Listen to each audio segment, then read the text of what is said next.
Greetings, everyone, and thanks for joining us for another episode in our Kids Storytime with AHMFL. Now, last week, we read a really short book called Sleeping Ugly, a twisted take on the classic fairy tale Sleeping Beauty by Jean Yolen. And in Sleeping Ugly, Plain Jane, who had a beautiful heart, ended up winning the day. So we hope that you'll join us each week as we read another 2 chapters in our brand new book, The Absent Author. So this is the very first book in the A to Z Mystery series by Ron Roy. In our first book, we'll meet Dink, Josh, and Ruth Rose, who are really excited about meeting their favorite author. But not everything goes according to plan. So, without further ado, let's start Chapter 1 of The Absent Author by Ron Roy. "Please, Josh," Dink said. "If you come with me today, I'll owe you one. Just name it. Anything." Dink's full name was Donald David Duncan, but no one in Green Lawn ever called him that, except his mother, when she meant business. Josh Pinto grinned at his best friend. "Anything?" He raised his mischievous green eyes toward the ceiling of Dink's bedroom. "Let's see, what do you have that I want?" He scratched his head. "I know, I'll take Loretta." Dink tossed a pillow at Josh. "When I said anything, I meant anything but my guinea pig. Are you coming with me or not? I have to be at the book nook in 15 minutes. Dink rushed into the bathroom, tucking his shirt into his jeans at the same time. Josh followed him. Standing in front of the mirror, Dink yanked a brush through his thick blonde hair. "Well?" he asked. "Are you coming with me?" "What's so important about this writer guy?" Josh asked, sitting on the edge of the bathtub. Dink turned around and pointed his hairbrush.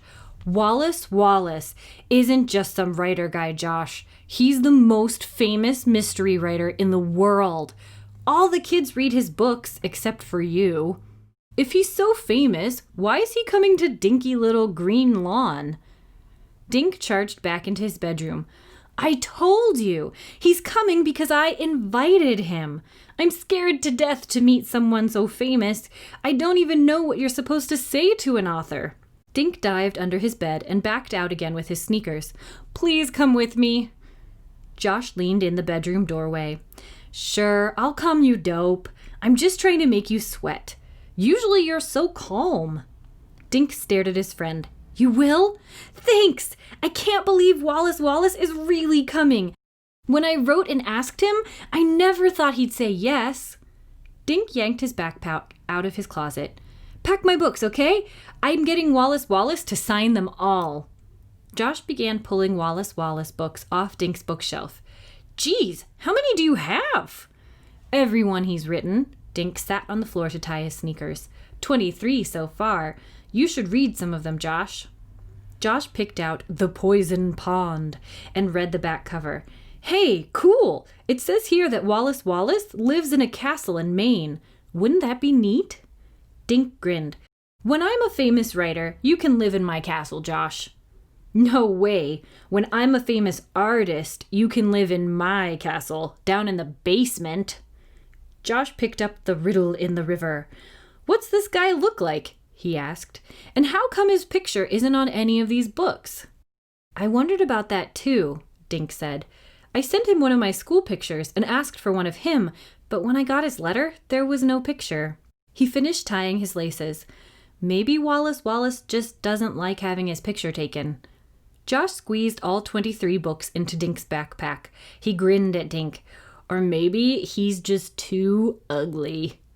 Dink laughed. "Gee, Josh, you're ugly and you love having your picture taken." "Ha ha." Josh picked up his drawing pad.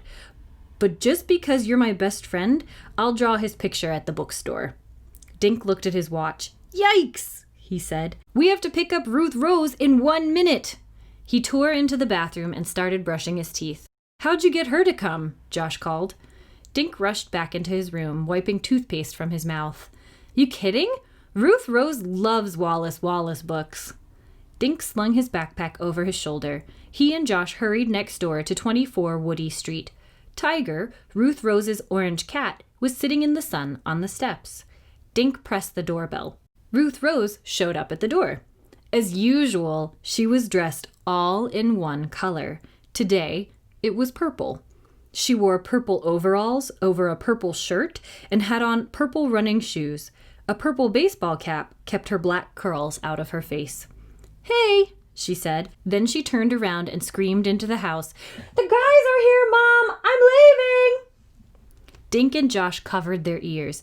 "Geez, Ruth Rose," Josh said. "I don't know what's louder, your outfit or your voice." Ruth Rose smiled sweetly at Josh. "I can't wait until Wallace Wallace signs my book," she said. She held up a copy of The Phantom in the Pharmacy. "I wonder if Wallace Wallace will read from the new book he's working on," Dink said. "What's the title?" Ruth Rose asked. They headed toward the book nook. "I don't know," said Dink, "but he wrote in his letter that he's doing some of the research while he's here in Connecticut." Dink pulled the letter out of his pocket. He read it out loud while he walked. "Dear Mr. Duncan, thank you for your kind letter. I'm so impressed that you've read all my books. I have good news. I've made arrangements to come to the book nook to sign books. I can use part of my time for research. Thanks for your picture. I'm so happy to finally meet one of my most loyal fans. Short of being kidnapped, nothing will stop me from coming. See you soon. Wallace Wallace." The letter was signed Wallace Wallace in loopy letters. Dink grinned. "Pretty neat, huh?" "Pretty neat, Mr. Duncan," teased Josh. "You should have that letter framed," Ruth Rose said. "Great idea," Dink said. They passed Howard's barber shop. Howard waved through his window as they hurried by. "Come on," Dink urged as he dragged his friends down the street to the book nook. They looked through the window, out of breath. The bookstore was crowded with kids. The book nook's owner, Mr. Paskey, had set up folding chairs.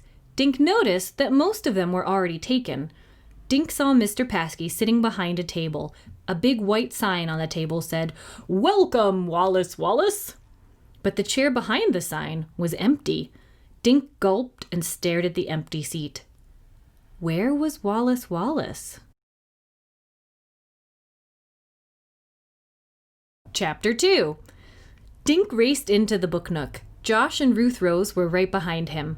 They found 3 seats behind Tommy Tomko and Eddie Carini. Dink plopped his back on the floor. The clock over the cash register said 3 minutes after 11. "Where is he?" Dink whispered to Tommy Tomko. Tommy turned around. "Beats me. He's not here yet, and Mr. Paskey looks worried." "What's going on?" Ruth Rose said. Dink told her and Josh what Tommy had said. "Paskey does look pretty nervous," Josh whispered. "Mr. Paskey always looks nervous," Dink whispered back, looking around the room.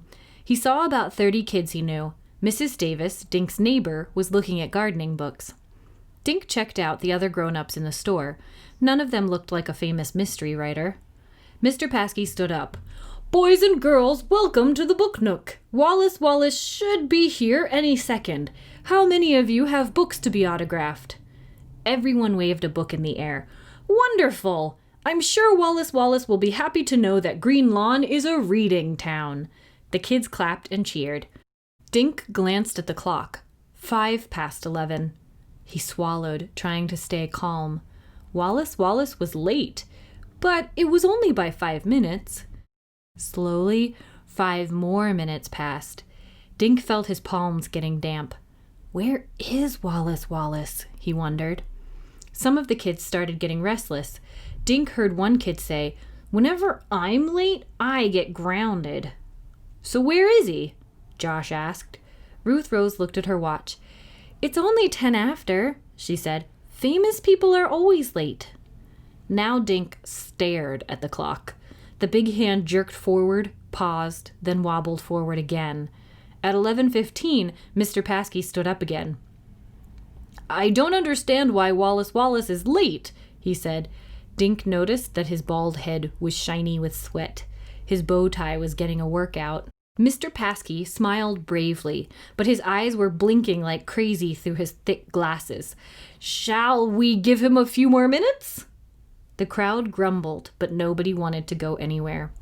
Ruth Rose started to read her book. Josh opened his sketch pad and began drawing Mr. Paskey. Dink turned and stared at the door. He mentally ordered Wallace Wallace to walk through it. "You have to come," thought Dink. Ever since he had received Wallace Wallace's letter, he'd thought about only one thing: meeting him today. Suddenly, Dink felt his heart skip a beat. The letter! "Short of being kidnapped," the letter said, "nothing will stop me from coming." Kidnapped! Dink shook himself. Of course Wallace Wallace hadn't been kidnapped. Mr. Paskey stood again, but this time he wasn't smiling. "I'm sorry, kids," he said, "but Wallace Wallace doesn't seem to be coming after all." The kids groaned. They got up, scraping chairs and bumping knees. Mr. Paskey apologized to them as they crowded past, heading for the door. "I've read every single one of his books," Dink heard Amy Flower tell another girl. "Now I'll probably never meet anyone famous." "I can't believe we gave up a soccer game for this," Tommy Tomko muttered to Eddie Carini on their way out. Ruth Rose and Josh went next, but Dink remained in his seat. He was too stunned to move. He felt the letter through his jeans. Short of being kidnapped. Finally, Dink got up and walked out. Josh and Ruth Rose were waiting for him. "What's the matter?" Ruth Rose said. "You look sick." "I am sick," Dink mumbled. "I invited him here. It's my fault." "What's your fault?" Josh asked. "This," he said, thrusting the letter into Josh's hands. "Wallace Wallace has been kidnapped." Dun dun dun! So, Dink, Josh, and Ruth Rose were ready to meet the famous author Wallace Wallace, but he didn't show up. Do you think that Wallace Wallace has been kidnapped, or could something else a little more normal have happened? Share your guess in the comments to earn a secret code worth 30 bonus points for our summer reading program. And don't forget to join us next week as we read the next 2 chapters in The Absent Author by Ron Ray, the first book in the A to Z mystery series. So thanks for joining us for another Kids Storytime with AHMFL. Good listening.